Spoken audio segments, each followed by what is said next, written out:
Welcome back to the CGF show, and obviously today we've got our hands on a blue Hero Hunk, and in this video we're going to figure out whether this is really a true hero or if it's just a hunk of junk. So obviously we're going to give you the quick specification on this motorbike with some B-rolls, then we're going to give our first drive impressions, even though I've driven this a year ago, but obviously I wasn't making videos a year ago.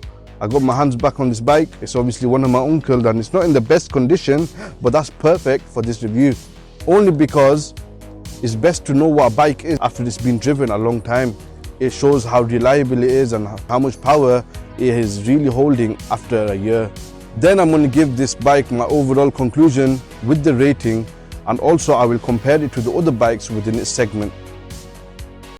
The Hero Hunk 150R, released in 2022, is Hero MotoCorp's bold entry in the 150cc commuter segment, especially popular in countries like Bangladesh. It's designed for riders who want a mix of everyday usability, sporty looks, and a solid performance to price ratio.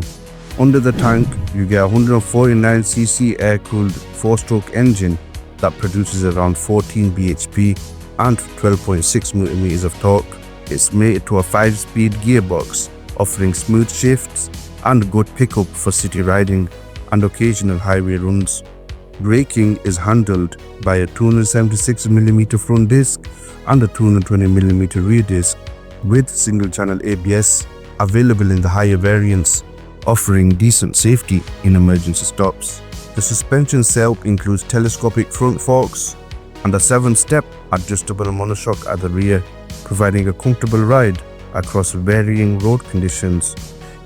It rides on 17-inch alloy wheels fitted by 100/80 at the front and 130/70 at the rear, both tubeless tyres, giving the bike a planted and sporty stance.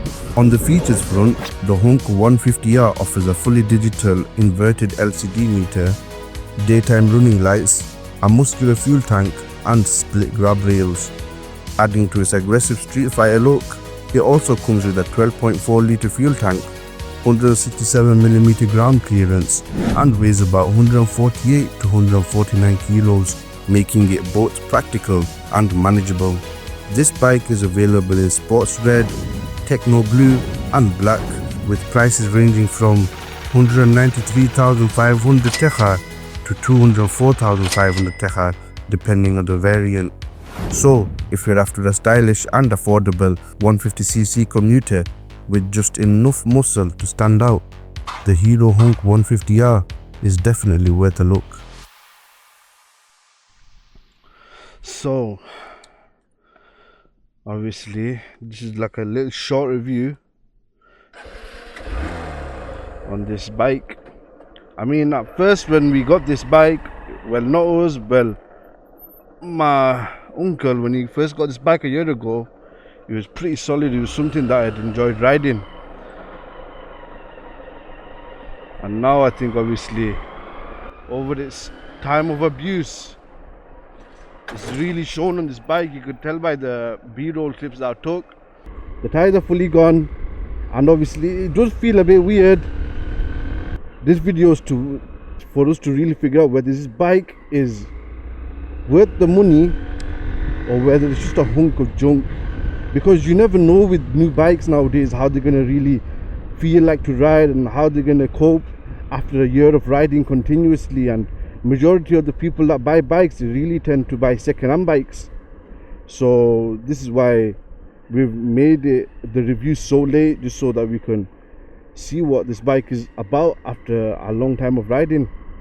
And from the looks of it, you might think, yeah, it does compare to a Hornet. It's got the looks of the Hornet, and obviously I think that's what it's supposed to compare to, the Hornets, the Gixxers, and bikes within that 155 to 160, 150 to 160 category, the naked section.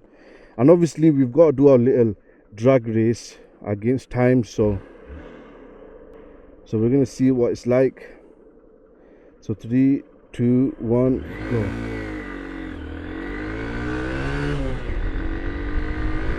I mean, it's not the fastest pickup.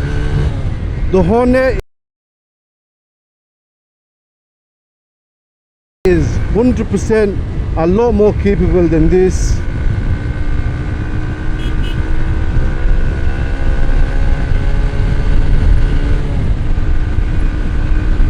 Yeah, the Hornet is a lot more capable than this. I mean, with this bike, it's got ABS, so it's very, you get a lot of confidence on the braking. You know your brakes are not locking up when you brake under pressure, and obviously it is nimble, don't get me wrong. You can skip about in this bike, and you gotta bear in mind it's an Indian bike, so it's an Indian company, it's no Japanese company. From what I can say, it compares to like the Bajaj engines, if you get what I'm saying. Like the Bajaj engines have got this weird vacuum sounding engine, and obviously because of they put that exhaust on it, it makes it sound like it's firing all the time. But whereas this is just, it's just that pure engine sound. Sounds more like a vacuum cleaner on steroids. So let's just see how this bike copes in the turns.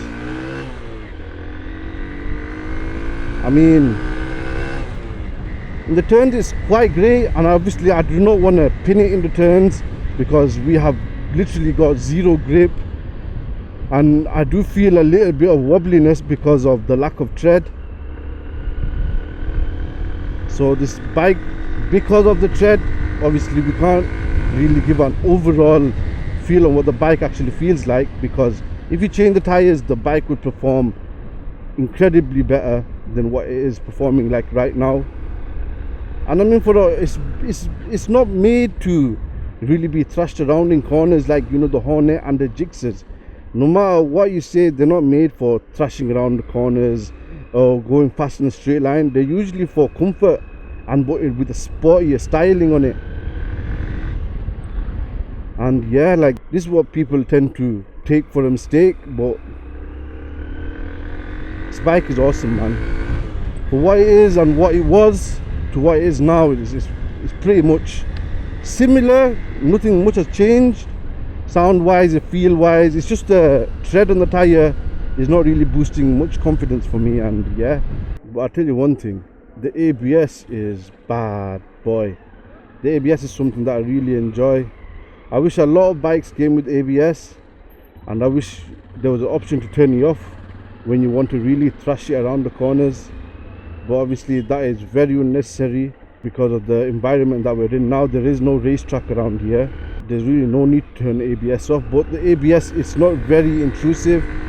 It's just, for some reason, when you want it to be on, it's on, and when you don't want it to be on, it won't do anything for you.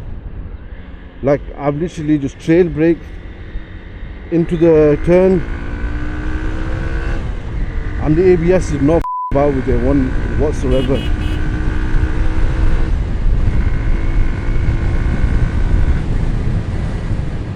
Wow, it's a very smooth pickup.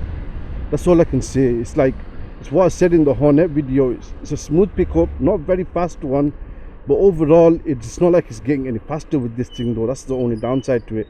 Whereas the Hornet, it felt like it was able to provide more top speed or build up more speed, whereas this, nah, this is probably going to cap at like 100 kilometers. I'm not too sure. And obviously because it is a naked bike, I expected a lot more lower range torque and a lot more lower range horsepower. And obviously these are 150cc single cylinder bikes. There's not much horsepower and torque to play around with, but for what it is and its competitors that it compares to, they provide a lot better performance. But I'll tell you one thing, they do not have a better braking system than this, because it brakes when I need to without locking up the brakes. So yeah, that's a good upside for this. But I really got a feeling, man, in the conclusion, this is gonna have a low rating. And if the tires were new tires, this thing would have been a death trap around the corners, because it is very nimble. Its turnings are amazing. It's just the only thing it lets us down on is on the power side of things, on the speed. Even though it says something on the papers, in reality it doesn't feel like that, if you get what I'm saying. Other bikes within this category like a Suzuki Gixxer, that will outperform this. But obviously with the price tags comes the quality of the ride, and that's something you really got to take into consideration. And if I had to mention something else about this bike, it's its comfort. Like, I'm gonna go over this little speed bump and it cushions it pretty well, man. Like, I can't discriminate the comfort on this bike because it does a good job. I mean, no matter how hard you try, you can't really take this bike to its limits because I don't know, like, I'm not feeling intimidated whatsoever. Even though the bike is jerking around because of the lack of tread on the tires, it's not that intimidating, man. It's just the brakes, the turning, and the comfort on this bike is absolutely wonderful. It's just that power, man. I know I've mentioned it so many times, but the power is such a letdown. And yeah, man, we've got to bring it to the end of this first impressions on what this bike is like to ride. But yeah, Rajib, smile. So obviously that's the end of my first impressions ride, even though I did ride it a year ago. And if it was up to me to give this bike a rating, a year ago I would have gave it a solid 8.5 out of 10. But now obviously it's been driven hard, it's been abused. It goes to show all the wear and tear this bike has gone through, and with all that in mind, I've got to give this bike an unfortunate 5 out of 10. Unfortunately, that's the end of the video. If you guys like this video, please be sure to give it a thumbs up, subscribe if you are new, and be sure to leave some comments down in the box below on what you guys think of this video, and plus things that I may have missed out. Peace.